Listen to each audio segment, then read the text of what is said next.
श्री स्वामी समर्थ. माझ्या चॅनलमध्ये तुमचं सगळ्यांचं मनापासून खूप खूप स्वागत. चला तर आपण आज जाणून घेणार आहोत जया एकादशीच्या दिवशी आपल्याला कोणकोणते उपाय करायचे आहेत, त्याचबरोबर कोणकोणते चुका पण करायचे नाहीत. म्हणजे आपल्याला उपाय केल्याने धन लाभ होईल, चुका केल्याने आपल्याला त्याचे दोष लागतील. तर उपायामध्ये आपण जाणून घेणार आहोत, पण एकादशीचं महत्त्व थोडंसं आपण जाणून घेऊया. ही जया एकादशी माघ शुक्ल पक्षात येणाऱ्या एकादशीला आपण जया एकादशी म्हणून साजरी करतो. सौभाग्य प्राप्तीसाठी जया एकादशीचा व्रत खूप महत्त्वाचा मानला जातो. ह्या दिवशी भगवान विष्णूची पूजा केली जाते.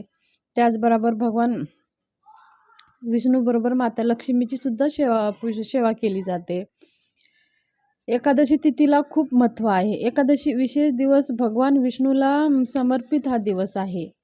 पुराणात माघ महिन्यात ज्या एकादशीचं पुण्य मानला गेला आहे, त्यात माघ शुक्ल पक्षाच्या येणाऱ्या एकादशीला जया एकादशी तिथीचं विशेष महत्त्व सांगितले आहे. माघ शुक्ल पक्षातील एकादशीला जया एकादशी व्रत हे आपण तर साजरा करतो. ह्या दिवशी भगवान विष्णूची पूजा केली जाते आणि सुख सौभाग्य प्राप्तीसाठी जया एकादशीचा खूप महत्त्वाचा आहे.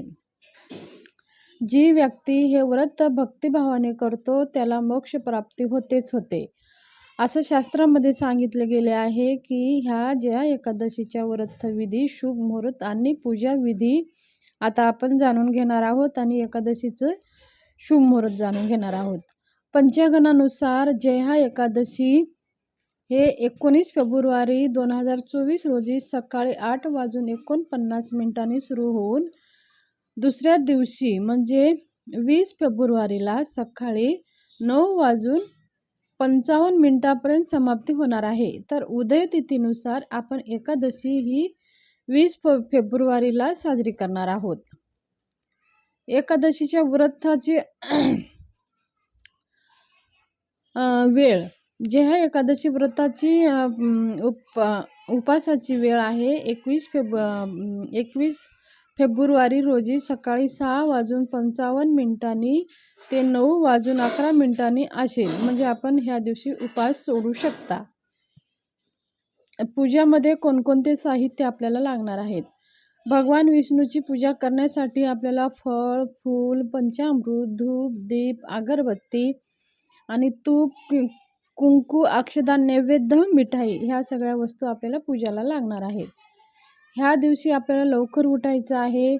जया एकादशीच्या दिवशी आणि सकाळी लवकर आंघोळ करून चांगले कपडे परिधान करून सकाळी तुळशीला जल अर्पण करायचं नाही. दररोज उठून आपण जल अर्पण करतो, पण तुळशीला जल अर्पण करू नये ही चूक अजिबात आपल्याला करायची नाही. कारण का ह्या दिवशी सुद्धा तुळशी माता भगवान विष्णूसाठी निर्जला व्रत करत असते. यानंतर भगवान विष्णूची आराधना करावी. शक्य असल्यास ह्या दिवशी उपास ठेवावा. तुम्हाला जमत नसेल, तुमच्या प्रकृतीनुसार, तुमच्या आरोग्यानुसार तुम्ही उपास ठेवू शकता. भगवान विष्णूसमोर दिवा लावा आणि धूप लावा. तुळशीचं पान आणि पंचामृत अर्पण करून विष्णू भगवंताचा जप करावा. आणि भगवंताची जर मूर्ती असेल तर आपण त्याच्यावरती अभिषेक करायचा आहे. भगवान विष्णूसोबत लक्ष्मी मातेची पण पूजा करायची आहे. देवाला फळ फूल व्हायचं आहे. अगरबत्ती लावून विष्णू आणि लक्ष्मी देवीची आरती करायची आहे.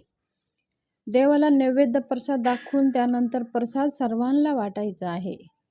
जया एकादशीचा व्रत हे केल्याने भगवान विष्णू आणि देवी लक्ष्मी कृपा प्राप्त होते.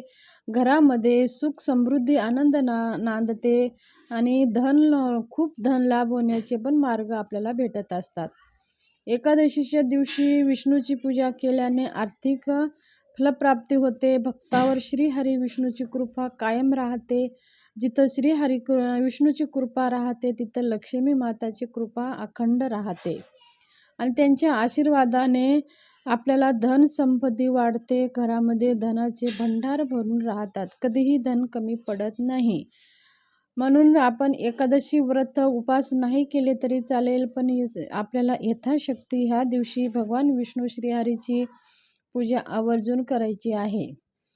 त्याचबरोबर ह्या दिवशी शक्य असेल तेवढं दान धर्म करायचं आहे. जास्तीत जास्त आपण दान करायचं आहे.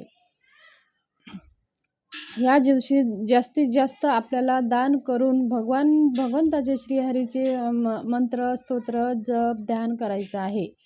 भगवान विष्णू हे आपल्या सृष्टीचे चालक आहेत आणि धन प्राप्तीसाठी लवकर आपल्याला खूप काही आपल्याला धनहानी होत असेल, धन येत नसेल, येतं पण टिकून राहत नसेल तर आपण लक्ष्मी माता आणि भगवान विष्णूची सेवा झालीच पाहिजे. ह्या दिवशी आपण विष्णू शास्त्र पाठ दिवसातून एकदा तरी केला पाहिजे. असे केल्याने सुद्धा आपल्याला घरामध्ये खूप काही धनलाभ होत असते. तसेच ह्या दिवशी ओम नमो भगवते वासुदेवाय नमः ह्या मंत्राचं यथाविधी यथाशक्ती म्हणजे तुम्हाला जेवढं शक्य असेल तुम्ही 11 माळ करा, 1 माळ करा, 108 माळ करू शकता. आणि जर समजा तुम्हाला बसून जप करायला जमत नसेल तर तुम्ही हिंडत फिरत चालत स्मरण ओम नमो भगवते वासुदेवाय मंत्र ह्या जपाचा आपण जप करायचा आहे मंत्राचं.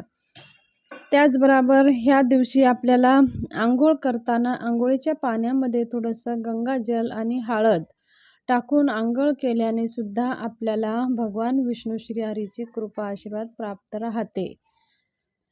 ह्याचबरोबर आपल्या घरामध्ये जर भागवत पारायण जर केला तर आपल्या पितरांना सद्गती प्राप्त होते, पितृ संतुष्ट होतात आणि पितरांचे जे देवता आहेत ते भगवान श्रीहरी विष्णू आहेत. म्हणून ह्या दिवशी आपल्याला आपल्या पितरांच्या सद्गतीसाठी हा ग्रंथ आपल्या घरामध्ये जरूर वाचला गेला पाहिजे. तसेच बघा आपल्याला खूप धन लाभ होण्यासाठी आपल्या घरामध्ये एक तुळशीचा मी उपाय जरूर सांगणार आहे. आपल्याला काय करायचं आहे, तुळशीचे पानं घ्यायचे आहेत, 11 पानं घ्यायचं आहे आणि त्याच्यावरती ओम नमो भगवते वासुदेवाय मंत्र लिहायचा आहे हळदीनं आणि ते आपल्या हातामध्ये धरून ओम नमो भगवते वासुदेवाय नमः 108 वेळेस जप करायचा आहे. उजव्या हातामध्ये धरून जप झाल्याच्या नंतर ते तुळशीचे पानं लाल कपड्यामध्ये बांधून थोडेसे त्यामध्ये अक्षदा हळदी कुंकू टाकून थोडा धूप दीप दाखवून एका कपड्यामध्ये छोट्याशा कपड्यात बांधून आपल्या जिथं आपण पैसे ठेवता, आपलं धन ठेवता, आपली तिजोरी आहे किंवा दुकान आहे, गल्ला आहे, तिथं जर ते ठेवले तर आपल्याला खूप धन लाभ होण्याचे मार्ग भेटतात आणि चहूकडून धन येतात. आपल्याला